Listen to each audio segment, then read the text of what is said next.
आज यहाँ पे जो है आप लोग सरहुल पर्व मना रहे हैं और सबसे पहले अपना नाम बताइए और यहाँ पे सरहुल मना रहे हैं इसके बारे में बताइए त्योहार के बारे में। मेरा नाम धनकुन उरांव है। मैं बलरामपुर में रहती हूँ।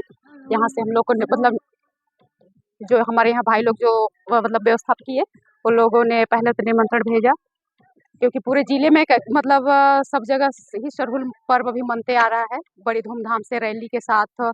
और ये धरती पूजा है, हमारे पूर्वजों का देन है। पूर्वज लोग जो हमारे देवता धरती पूजा है, धरती माता हमारी है और उन्हीं का हम पूजा करते हैं। जो जितने भी जो मतलब जो प्रकृति से जुड़ा जो पेड़ पौधे जो सारी चीजें हैं, जो अपना पूरा पूरा चीज को त्याग के पेड़ पौधे में नया पत्ते आ रहे हैं, नए सारे फूल पौधे आ रहे हैं, तो सारा चीज को करते हुए हम धरती माँ को अर्पित करते हैं और इस दिन हम लोग खूब मतलब बड़े धूमधाम के साथ धरती पूजा मनाते हैं।